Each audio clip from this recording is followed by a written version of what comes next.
Well, welcome yet again to Weird Framing, Ugly Background. It's May. So I spent the first 3 months of this year, January, February, March, in Cape Town, the big city, and I kind of wanted to get on and chat a little bit about what that experience was like as somebody who came from a small town and moved to a big city. So I thought to start out, because I wasn't really vlogging in Cape Town, it wasn't really on my mind to do, but I am a very like, oh, I should film this kind of person. So I kind of like looked through all of my phone footage, and I have like 3 minutes of like really random footage just thrown together, which I'm gonna put in a couple seconds, and I'm not gonna really explain anything about it or do anything much with that footage. I'm just gonna kind of plonk it here because I think that the like chaotic nature of these clips and the order that they're in kind of illustrates the sort of time that I had while I was in Cape Town. So brace yourself for chaos. Here we go. Walk outside for too long, the eye juice in your no power, no power. You smell.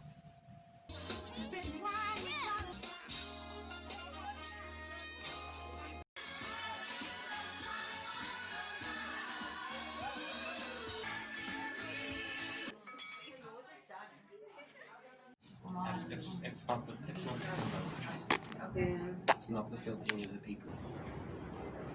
I feel like I'm home. Horses. Hey. Wow. Oh, whoosh whoosh. Got a load of this nature, man. Good morning.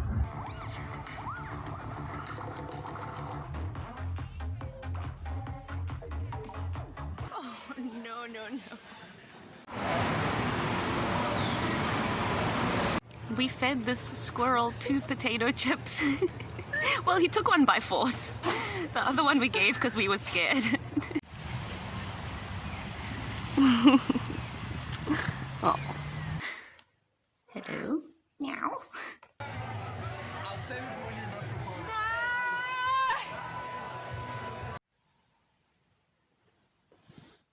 Meow.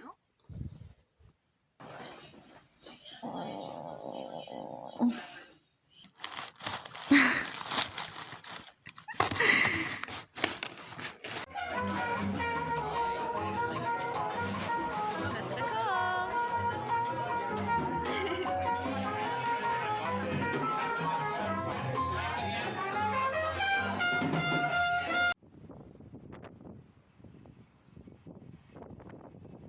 $100 I paid into this club. I'm happy I'm here. Teacher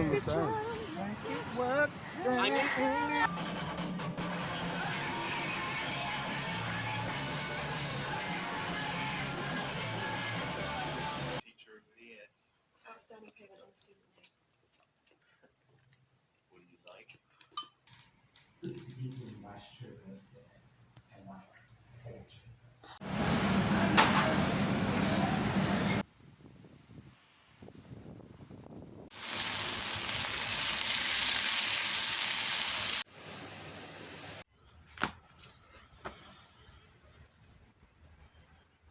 So in general, Cape Town was a lot for me, honestly, just in that I was working full-time, and then in the spare time that I had, I felt kind of frantic about what to put in those spaces. I'm a very extroverted, very social person, so it was just a bit chaotic, just a little bit all over the place.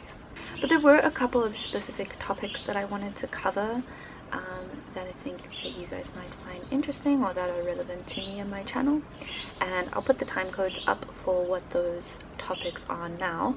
I am going to chat about veganism, and specifically why I was not vegan in Cape Town and why I actually still am not vegan. I'm also going to talk about my 2 new tattoos And I'm gonna have a little chat about fashion and makeup and my kind of capsule wardrobe that I took with me to Cape Town. So let's get started with a chat about veganism. So when I arrived in Cape Town, it wasn't that difficult to be vegan, especially since my housemate and good friend that I was living with was also vegan, so we were kind of cooking for each other. We'd take like one turn a week to cook a meal for us to share, and then the rest of the time we'd eat leftovers or we'd eat just, you know, whatever random stuff we made. But as life started to get like more stressful with work, like every workplace has a different setup when it comes to what you can eat when. Like my one job, I didn't really have a lunch break, nor did I have access to a microwave. So my meals they needed to be things that I could eat on the go, quickly at work with minimal effort. Yeah, so it was getting a little bit stressful just cooking at all, let alone cooking vegan. I just didn't really have much time to cook. The other thing was that I found it really expensive in Cape Town, because kind of everything is more expensive there. Like your average grocery shop is going to be sort of 100 rand more expensive than it would have been in like the small towns in the Eastern Cape where I come from. So every item that you purchase is a couple rand more expensive, and with the vegan ones it was either products and staples that I was used to from back home either were not available at all in Cape Town, or were significantly more expensive. For example, tofu. I used to get blocks of firm tofu from a sort of specialty grocer in my hometown for about 26 rand a block. But in Cape Town, the first thing is that you have to shop where you are. Like, the city is huge. You can't be just going all over the place all the time because it costs money to get places. So in my vicinity, the tofu that I could find like accessibly close to me was about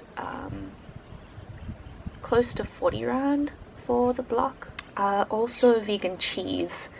Back home, usually, or at least often, I could get vegan cheese for about 40 rand a block, 40 to 50 rand a block, which is pretty pricey already, but it was sort of like a treat. I would generally have vegan cheese, but I wouldn't eat it. I would eat it sparingly, you know. But again, where I was in Cape Town, like in my area, there was pretty much only Violife, and it was over 70 rand for a block, so that's like a 30 rand price difference, and it just doesn't feel good. It just does not feel good to pay 70 rand for a little block of vegan cheese. Also, I was kind of struggling like mentally and emotionally, just kind of in general, sort of juggling life. But especially when it came to food, because I'm the kind of person, sometimes my thinking around food just isn't always that healthy. And I just found that, like, I was overthinking my food so much. I was just thinking about it all the time, and I was feeling so much guilt, not just so ethically, like about the ethics of my food and what I was eating, as well as like just thinking about eating at all, because I'm the kind of person that defaults to trying to eat as little as possible, which is not healthy.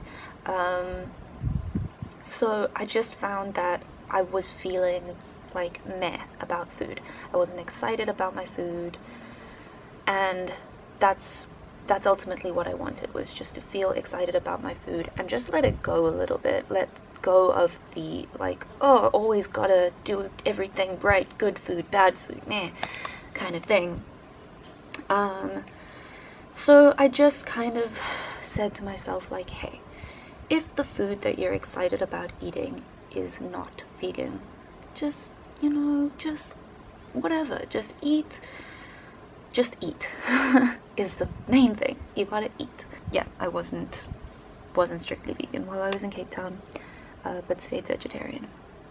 And since I've been back home, it's kind of been the same deal. I don't really have access to vegan produce, especially during lockdown.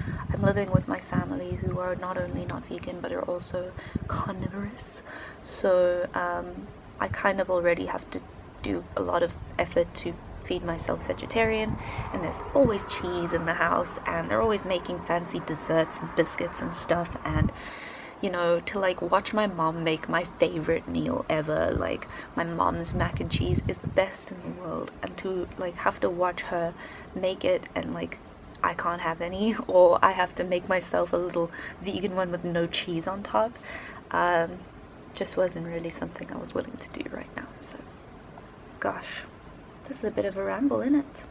Right, on to new tattoos, an exciting topic. I have 2 new tattoos that I got in Cape Town. I was always planning on getting tattooed in Cape Town.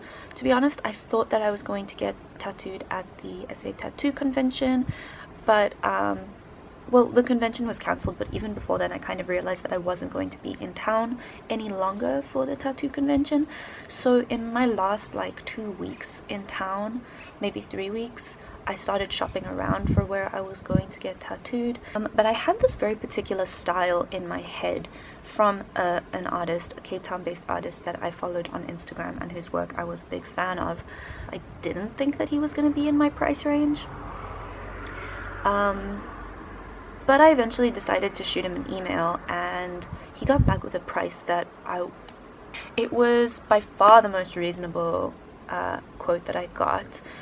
By far the cheapest. I'm not saying that you should, you know, go for the cheapest option, but this is somebody that I was a fan of, that I wanted to get tattooed by actively, and he happened to have the best quote for what I was asking for. So obviously I very quickly made an appointment to go get my tattoo done. Here it is. So it's a little traditional style, colorful, bright red truck, and it says "Keep Truckin'," which is something that I always say to my friends when if stuff sucks, it sucks. Like if you're having a hard time, you're having a hard time, and it's my way of being like, I don't want to insult you with platitudes, but keep trucking, just keep trucking. It'll all make sense when you get there. So I got the tattoo done with the artist Die Honest. He is on Instagram. Phil Buerta is his name, and he was wonderful. He showed me the design when I got there. We made some adjustments, and I asked in advance if I could bring a friend, and he was like totally fine with it. So I had a friend there with me. This boy hurt so much. This like tattoo hurt so much, but he was really quick with it. The color is beautiful. I will say that he gave me some kind of strange advice in my view for aftercare, which was just to leave it completely alone.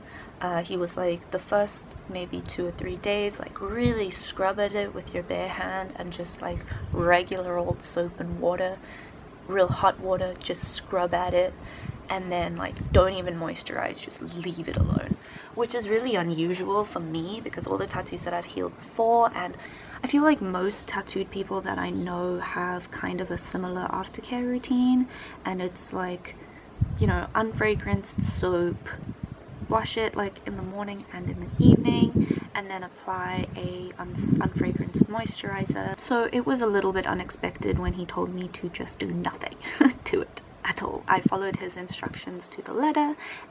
There were no problems with the healing. I do think that it healed slower than my other tattoos. I don't know though. The scabs were on there for like thick thick and heavy scabs for like at least 2 weeks. And my robot is also obviously full color, and if I remember correctly, this guy was like, scabs were off in like a week pretty much. But yeah, I mean, I didn't really have any trouble healing it this way. I don't know if I would heal a tattoo this way again unless I was told to, you know. I always follow my artist's instructions.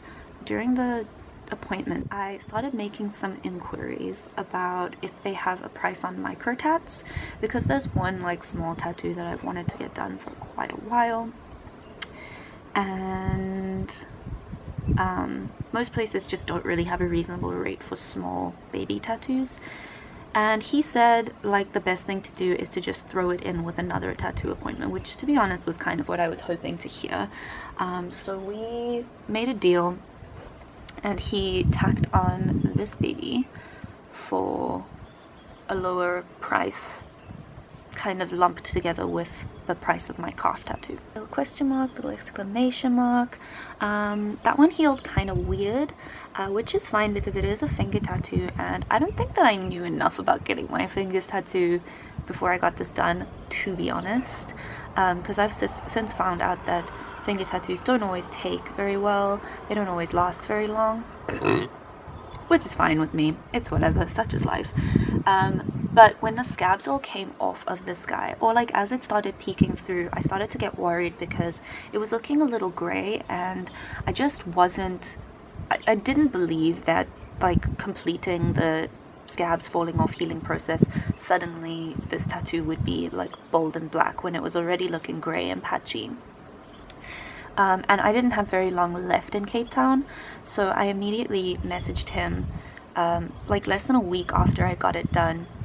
The scabs weren't even completely off yet, and I was like, hey dude, it just doesn't look like this thing is going to be like fully like as dark as it could be from the first pass. Do you think we could do a touch-up? And I told him that I was leaving town, and he was like, absolutely, come in like ASAP. So we made another appointment, and I think it was a week to the day that I went back in, and he went back over it again, and I think that it is, you know, great. It's perfectly great. I think it's dark, it's black, it's good, it's all good. I'm definitely glad that I went for the second pass, and I like it. I think for this last topic we're going to have to move into a different patch of shade. Last topic is Capsule Wardrobe.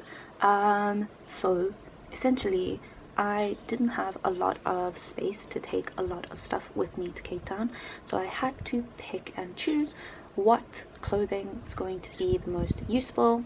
It ended up being a really interesting experiment and experience because I kind of learned of the clothes that I had with me, what was most useful, what I didn't need so much, and what I needed to add to that to have sort of, because I did end up managing to get a lot of variation into what I was wearing. Like I didn't feel like I was repeating outfits all the time, and I felt like I had enough work stuff and enough chill stuff. Also, the fact that I had very little space meant that I also couldn't accumulate clothing, which was difficult for me because I'm a big thrift shopper.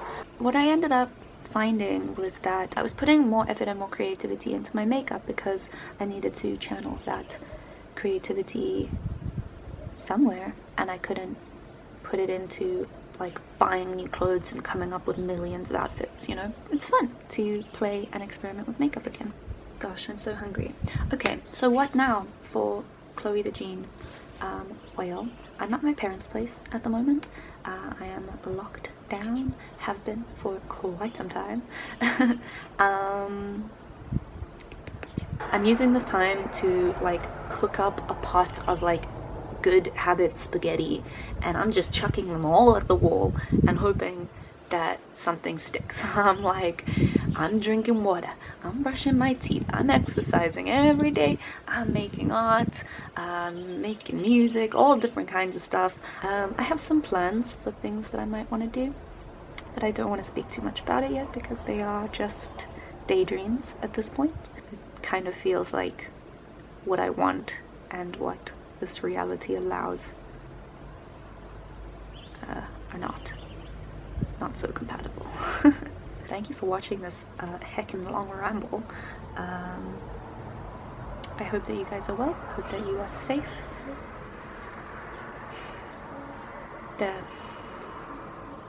Yeah. Thank you for watching. I love you. Bye.